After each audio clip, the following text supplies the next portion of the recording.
La plupart de nos églises ont une batterie aujourd'hui, ce qui me réjouit personnellement en tant que batteur. Et du coup, il faut trouver la bonne batterie pour que ça fasse du sens. Je vois beaucoup de batteries complètement déglinguées dans des églises. Donc aujourd'hui, j'aimerais te conseiller quelle batterie acheter pour que ça fonctionne chez vous. C'est parti. Ouais. Donc il y a énormément de choix dans le marché de l'occasion, dans le neuf. Et j'aimerais un petit peu t'orienter vers des bonnes solutions, te dire à quoi faire attention pour que vous ayez la bonne batterie. Ça peut vite coûter cher en entretien si vous achetez de la graille et que vous devez tout le temps changer les choses. Et d'un autre côté, si vous achetez une batterie de luxe, c'est aussi cher pour pas grand-chose, à mon avis. Première question à vous poser, c'est quelle taille de batterie il nous faut? Est-ce qu'il nous faut une grande batterie qui est forte, qui est massive? Ou est-ce qu'il nous faut une petite batterie qui est compacte, qui est moins bruyante, mais qui porte peut-être aussi un peu moins? Et comment répondre à cette question? C'est comment est l'acoustique de votre église? Quelle taille a votre église? Est-ce que vous devez vous installer chaque semaine et tout ranger à la fin? Vous prenez une petite grosse caisse, donc une grosse caisse par exemple 16 pouces, 18 pouces, si l'acoustique ne le permet pas d'avoir une grande, si vous êtes mobile. Par contre, si vous dites non, non, nous on a une bonne acoustique traitée, on peut y aller, c'est une grande église, prends une grosse caisse de 22, tu auras vraiment un bon coffre dans la grosse caisse. Okay, donc ça c'est le premier élément. Chez Thomann, un site pour acheter du matos, tu peux aller dans la catégorie des batteries acoustiques et là, tu peux choisir la taille de la grosse caisse. Et si maintenant je mets par exemple, là j'ai mis 18 pouces pour donner un exemple, ils ont des kits là à ces prix-là. C'est un peu plus dur de trouver des grosses caisses, des batteries avec petites 16 pouces, 18 pouces dans le marché d'occasion. Donc ça nécessitera plus de recherche. Mais là par exemple c'est intéressant, tu as une batterie assez compacte avec les fours directement. Tu peux aussi chercher du 16 pouces, mais ça ne va pas être moins cher. Ok? Donc ça c'est ça. Là actuellement dans l'église dans laquelle je suis, l'acoustique elle n'est pas encore traitée, du coup on a une toute petite batterie avec une grosse caisse 16 pouces, et ça sonne super.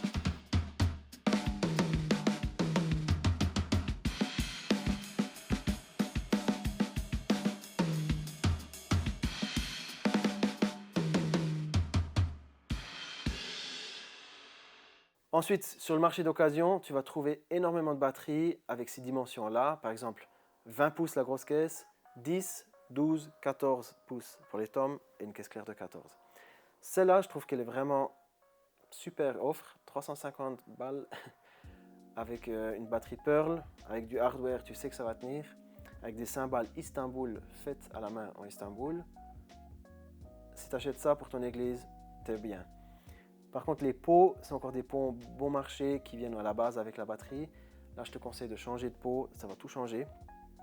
Et pour ça, on a fait une vidéo que je t'encourage à aller voir. Ok. Une autre occasion, pour donner un exemple, 300 balles. C'est une marque suisse, mais je pense que c'est fait en Chine. Le hardware a l'air correct. Les cymbales, ça a l'air ok. Pas fameux, mais ok. Et là, les pots ont déjà été changés sur les tomes. Et la caisse claire, il faut encore la changer. Donc ça, pour moi, ça c'est des batteries un peu standards qui fonctionnent un peu partout. À ce prix-là, vous ne pouvez pas vous tromper. Donc premier conseil, choisis la bonne taille. Définis quelle taille tu as besoin. Deuxième conseil, va voir sur le marché d'occasion. Tu as vu, c'est rempli. Tout le monde qui arrête la batterie vend sa batterie. Il y en a pour toi. Troisième conseil, assure-toi que le hardware, même si ce n'est pas le truc qui sonne, qu'il soit quelque chose qui fonctionne. Sinon, tu vas péter un plomb quand tes vis elles lâchent le dimanche matin. Ok? Quatrième conseil, les cymbales. Souvent, une des choses les plus fortes quand on joue de la batterie, c'est les cymbales. Donc il te faut des cymbales fines, idéalement faites à la main à Istanbul, c'est là que ça se passe. Et j'ai un bon plan pour toi, chez Thomann, la marque Sultan, en fait c'est fait par Turkish Cymbals à Istanbul. Et donc c'est des super cymbales. On en a acheté plusieurs ici dans l'église, j'en ai même moi dans mon kit quand je fais des concerts. Et cette série-là, Chaz, C-A-Z, c'est vraiment une série où tu ne peux pas trop te tromper. Par rapport aux tailles, aujourd'hui on prend plutôt des grandes tailles, donc des tailles un peu plus grandes qu'il y a 20 ans, mais plus fines. Donc ce que je peux te conseiller, hi-hat, 15 pouces, c'est super. Ride, ils ont des rides, crash ride comme ça, 22 pouces, elles seront plus fines. Et si tu veux jouer un peu moins fort, c'est une bonne solution. Là je prendrais 21, 22 pouces pour la ride. Pour la crash, pour moi c'est entre 18 et 20 que ça se passe. Par exemple, une 18 à gauche, une 20 à droite ou l'inverse. J'aime bien aussi prendre une crash avec des trous parce que vu qu'il y a moins de masse, elle s'ouvre plus vite. Ça ne va pas faire gouh, ça va faire. Et des fois, tu aimes bien juste avoir ce petit coup de crash qui pète. Donc très concrètement, ici, on est dans une salle où l'acoustique résonne encore pas mal. Je ne sais pas si vous l'entendrez. Et en attendant qu'on règle ça, et vu qu'on l'avait de toute façon, on a installé cette petite batterie plutôt que d'installer la grande. Et là, on est sur une grosse caisse 16 pouces. Donc juste pour te donner une image, une idée des proportions, des tomes 10 pouces, 14 pouces, et la caisse claire, c'est une 13 pouces. Alors là, si ça avait été 14 pouces, ça ne m'aurait pas dérangé, je préfère 14, mais c'est juste pour te donner une idée de la taille d'une batterie comme ça. Ensuite, si on regarde les cymbales, on a une crash 20 pouces, j'en parlais avant, 20 pouces Dream Bliss, j'avais trouvé d'occasion, Paper Thin. Paper Thin, ça veut dire super fin. Et puis, tu vois, c'est une cymbale vraiment fine qui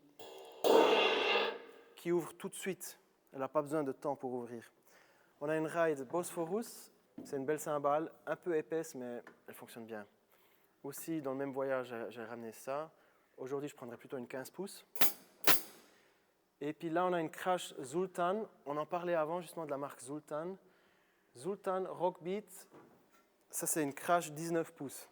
Et à cause de ces trous, il y a moins de masse et le son vient plus vite. Et d'ailleurs, je ne sais pas si tu vois, ici, on a mis des SimPads. Et ça atténue un petit peu le son aussi. Donc voilà, ça c'est les cymbales qu'on a ici, qui sont très fines. Tu vois, elle part tout de suite. Si je fais ça avec la ride, qui est beaucoup plus épaisse, elle va plus rester pas... Alors que celle-là fait... Et c'est ça que tu veux. Dernier conseil, accorde et entretiens ta batterie. Ok? C'est comme une voiture, ça s'entretient, sinon ça lâche. Il faut changer les pots, il faut un petit peu l'accorder, il faut graisser les vis, il faut un petit peu prendre soin de cette batterie. Tous les 6 mois, prends un peu le temps, passe l'aspirateur, fais quelque chose. Et pour ça, j'ai fait une vidéo vraiment complète, il y a tous les conseils que tu peux regarder maintenant. Vraiment, je t'encourage à la regarder. Ok? J'espère que ça vous a aidé pour trouver une bonne batterie pour chez vous. Si c'est le cas, abonnez-vous, on a encore d'autres contenus qui viennent ces prochains temps. Et on est aussi sur Instagram, donc là aussi, allez nous dire coucou. Et si toi, tu as une autre expérience ou que tu aimerais laisser un petit commentaire, c'est aussi intéressant pour nous de savoir un peu ce que les autres pensent. Je pense notamment au marché de l'occasion dans les pays d'Afrique. Dites-moi comment ça se passe là-bas, j'aimerais trop savoir, est-ce que c'est dur de trouver des batteries d'occasion sur le marché africain? Moi, je connais que la Suisse et ça m'intéresserait vraiment de savoir dans vos pays comment ça se passe. Allez, à bientôt, ciao ciao.